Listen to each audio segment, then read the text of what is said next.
face à ces nouveaux programmes. Alors, quelles sont les mesures à prendre? Il faut une mise à niveau urgente.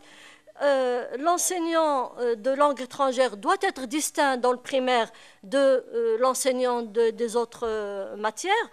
La formation initiale du personnel enseignant à tous les niveaux doit être repensée radicalement pour tous les cycles avec une formation académique de base dans la discipline elle-même, une durée plus grande de l'apprentissage du métier et revoir les contenus et la pratique.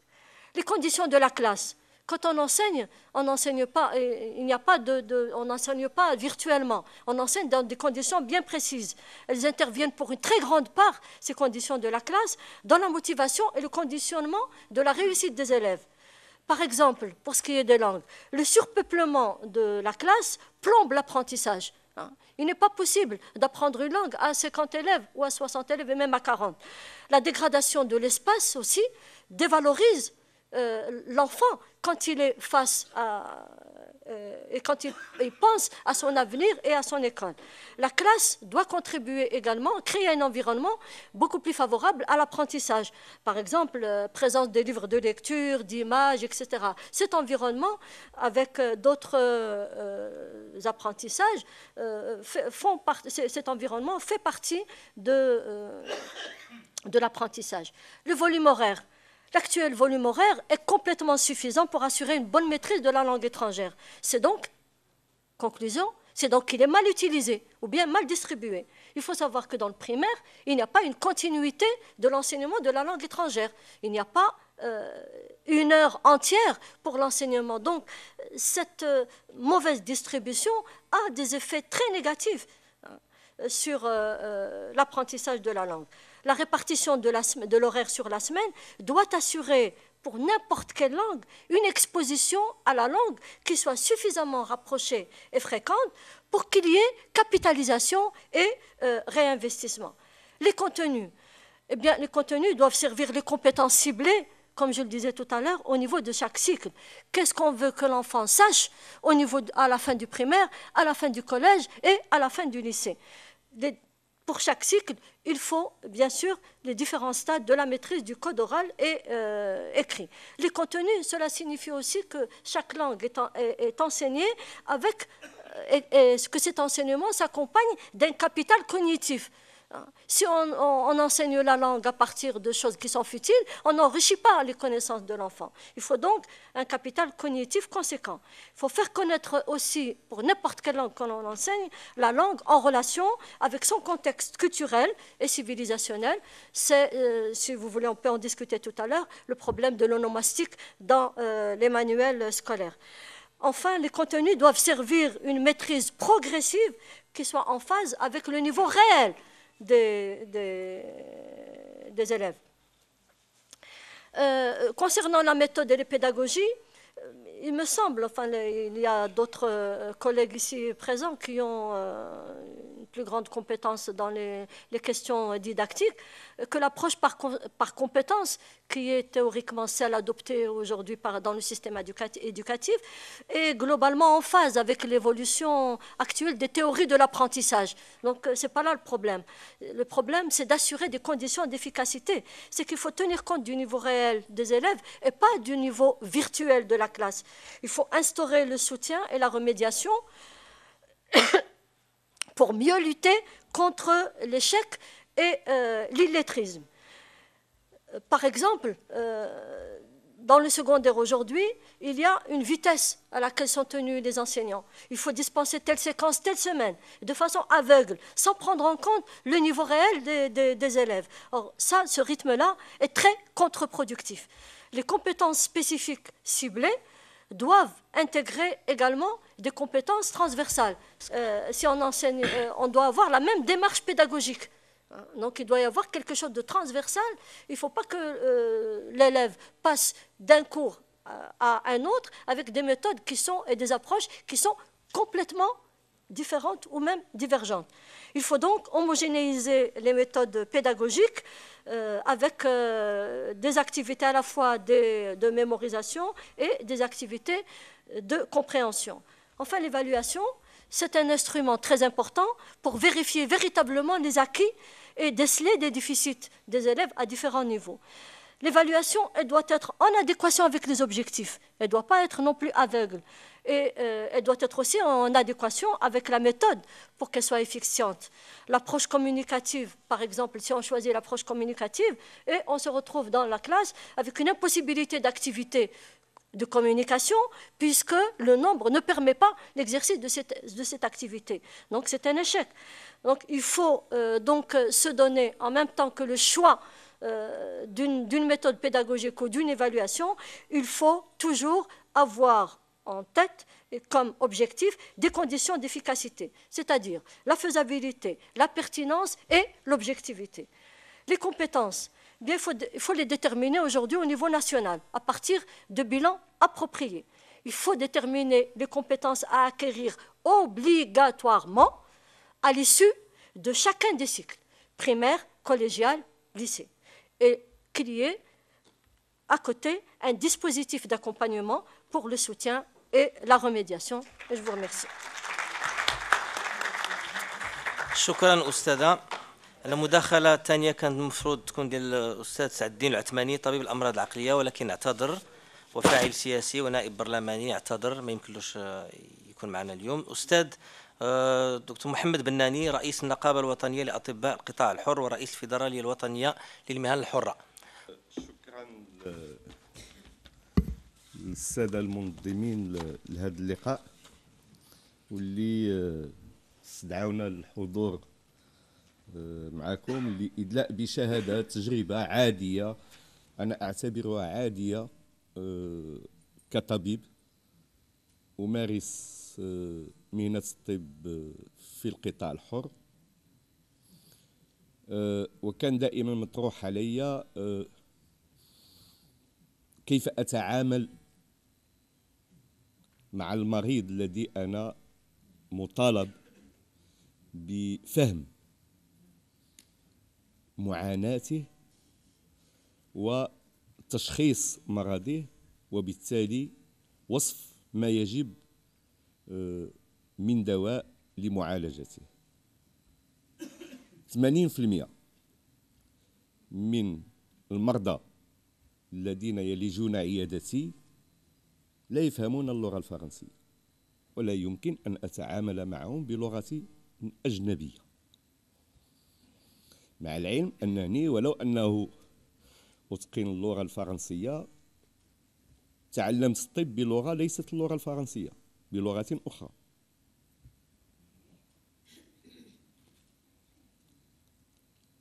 وربما قليل من المغاربة الذين يعرفونها.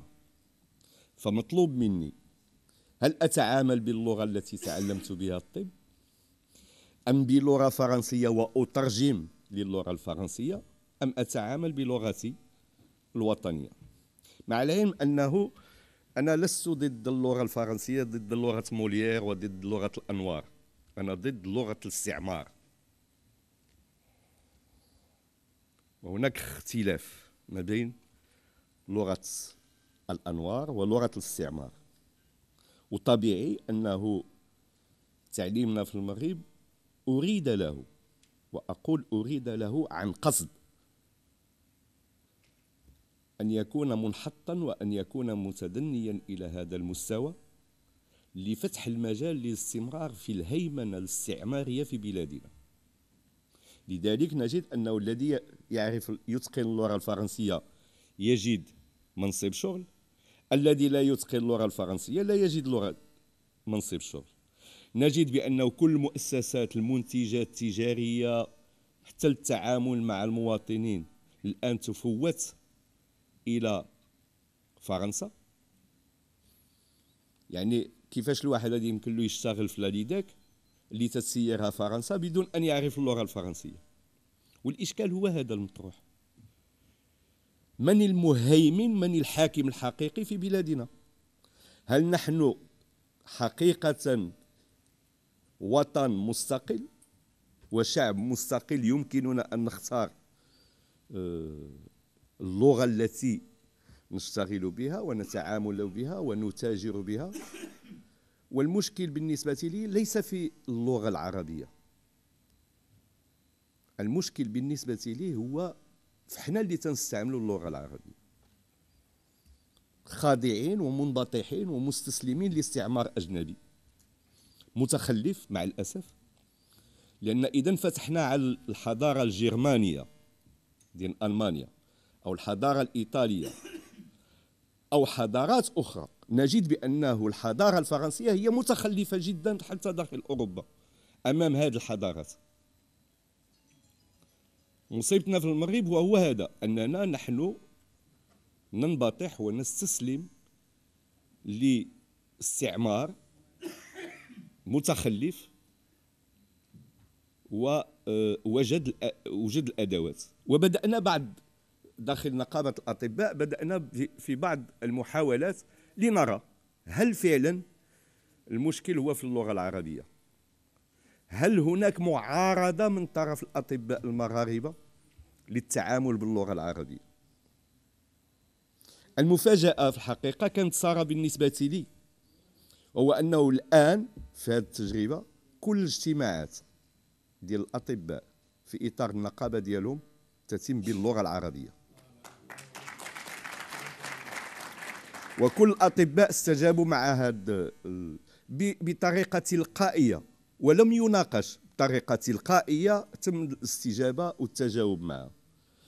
ويفرحني جدا أنني لما أتتبع بعض الحوارات في الراديو أطباء اكتشفتهم يتكلمون لغة عربية فصحى جيدة جدا.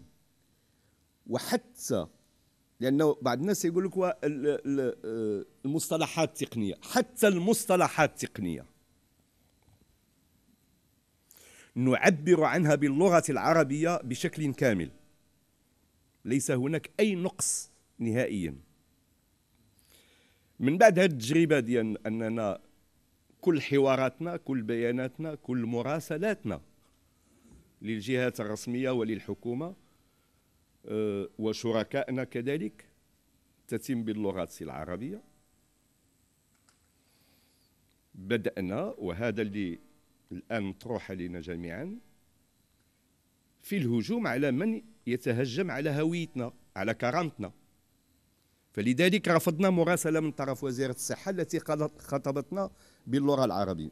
قلنا لها إذا أردت خاطبتنا باللغة الفرنسية، قلنا لها احتراما للغتنا الوطنية واحتراما لهويتنا واحتراما لكرامتنا خاطبينا باللغة التي نخاطبك بها وهي اللغة العربية.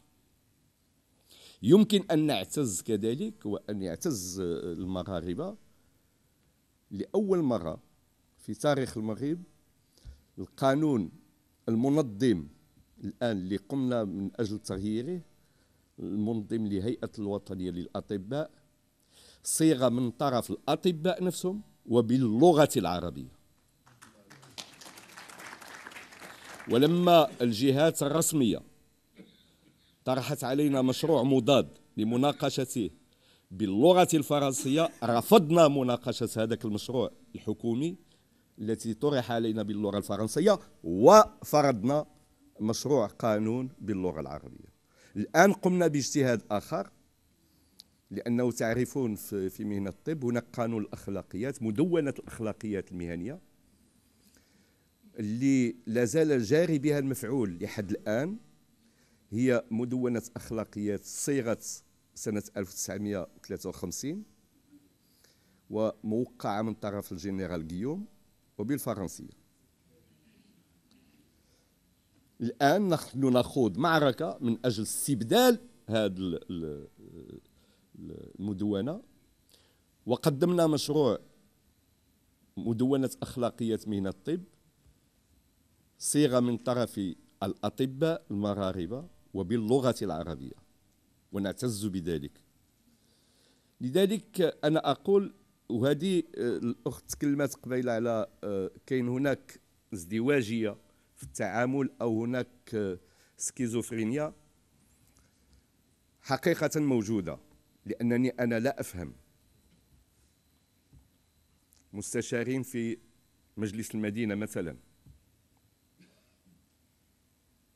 انتخبوا مغاربة، الهيئة الناخبة ديالهم مغاربة، ويتعاملون مع لذاك وتفرضوا عليهم اللغة الفرنسية.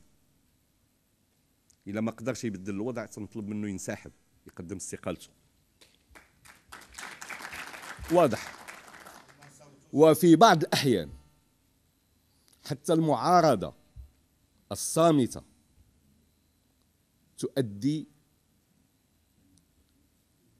تتوصل لنتائج إيجابية. اسمحوا لي فقط أفتح قوسين. الأطباء المغاربة فرضوا مشروع قانون للهيئة جديد لأنهم رفضوا التعامل مع المشروع القديم اللي كان غير ديمقراطي، ورفض صامت،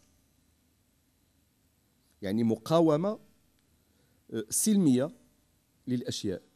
رفضنا أن نترشح للانتخابات التي كان الوزير الصحة ورئيس السابق الجنرال عرشان كان يريد تنظيمها في المغرب، فكان أمامهم اختيار، لأن ممكن في أي دولة وفي أي مهنة أنت دير انتخابات بدون ناخبين كما تيطرح حتى في المغرب، مجالس بلدية البرلمان بدون ناخبين ماشي مشكل. ولكن هل ممكن أن تكون هناك انتخابات بدون مرشحين؟ مستحيل. الأطباء نجحوا في المعركة ديالهم لأنهم قرروا وبإجماعهم، واللوائح ديال الترشيح كانت فارغة، قالوا لن نترشح. وبالتالي السلطات الوطنية كان أمامهم اختيار، ما كاينش مرشحين، كادي دير انتخابات. كان مفروض على أنه تغير القانون، والقانون أن يأتي قانون ديمقراطي، قانون باللغة العربية، لأنه المسألة ماشي مسألة تعصب، لأن هناك بعض الأشياء لا يمكن التعبير عنها إلا بالمصطلحات العربية، لأننا نفكر باللغة العربية. نحن لا نفكر بالفرنسية ونعبر بالعربية كما يقوم به البعض. نحن نفكر بالعربية لأن هويتنا عربية، لأن أخلاقنا عربية، ولأننا نتعامل داخل وطن عربي، ولأننا نتعامل مع مغاربة.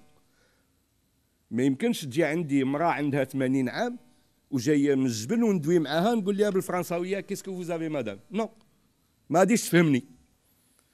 خصني ندوي معاه. وكاين بعض الاشياء، بعض الطبيب اذا لم يكن عنده حسن الاستماع، اذا لم يفهم ما يعبر عنه المريض من احساس، ما يمكنلوش يقوم بمعالجه وتشخيص المرض. لذلك انا ما يثير انتباهي في كثير من الاحيان، وهو كثيرا ما ننزلق لمعالجة بعض الظواهر بدون انكباب إلى العمق. نريد أن نعالج إشكالية التعليم وإشكالية التوظيف، ولكن لا نعالج العمق. تعليمنا فاسد لأن أريد له أن يكون فاسدا. موضوع الشغل أريد له أن يكون فاسدا. الآن ما وقع للتعليم غدا يريدون أن يكون بالنسبة للصحة. وتصوروا غدا أنه يمكن لكم تدخلوا المستشفى الجامعي في الدار البيضاء وتوجدوا الأخت الشقيقة ديال لذاك هي التي تسير المستشفى الجامعي بالدار البيضاء أو مستشفيات أخرى أو مصحات خاصة. يعني الآن ننبطح للاستعمار أكثر من السابق. ما هو مطلوب منا الآن وهو مقاومة الاستعمار بكل تجلياته، لا الاقتصادية ولا السياسية، واللغة هي عنوان لهذه الهيمنة. وشكرا لكم. شكرا دكتور سي محمد بناني. نور الدين مفتاح. بسم الله الرحمن الرحيم. السلام عليكم حضرات السيدات والسادة.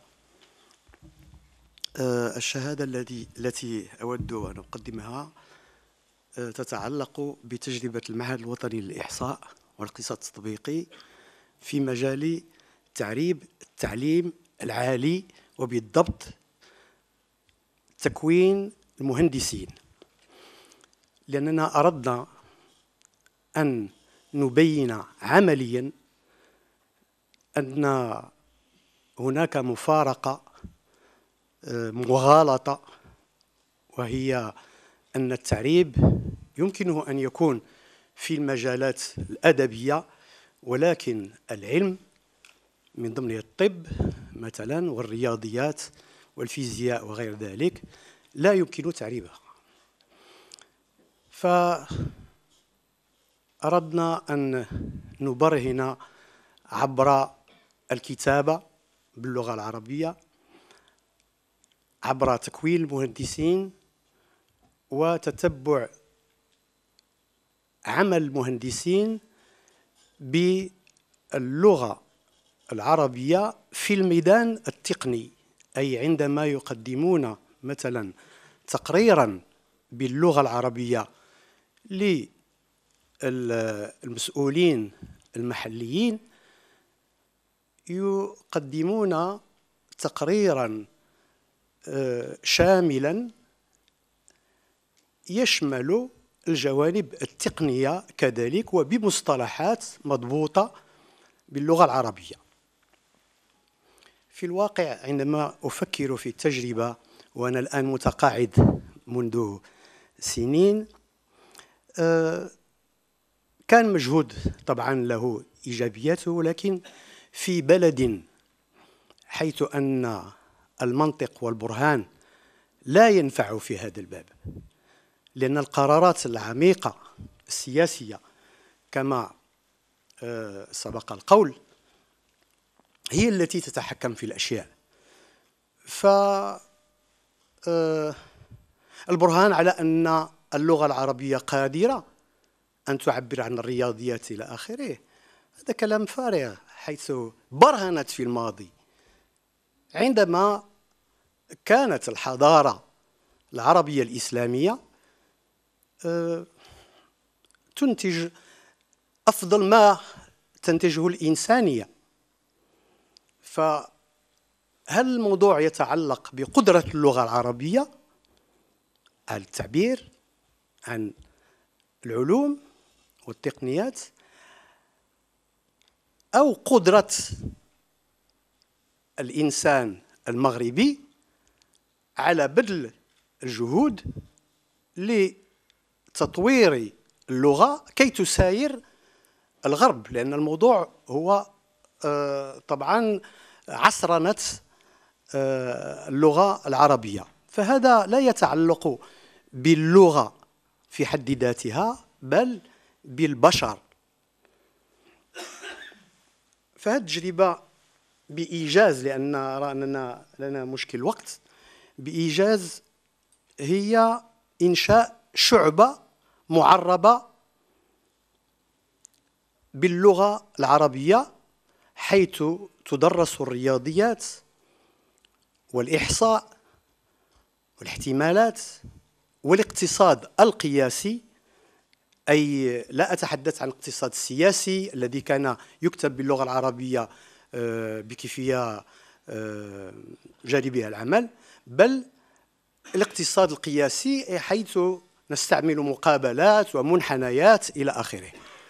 فهذا تم بالفعل بالمعهد الوطني للإحصاء خلال الثمانينات، وتخرج من هذا المعهد 10 أفواج معربة. ولتفادي المقارنات بين الشعبة الفرنسية والشعبة العربية، كانت المباراة مفتوحة في وجه المرشحين حسب اختيارهم، يا إما باللغة العربية أو باللغة الفرنسية، والمواد هي نفس المواد، كي لا يقال أن ولوج المعهد الذي كان صعبا جدا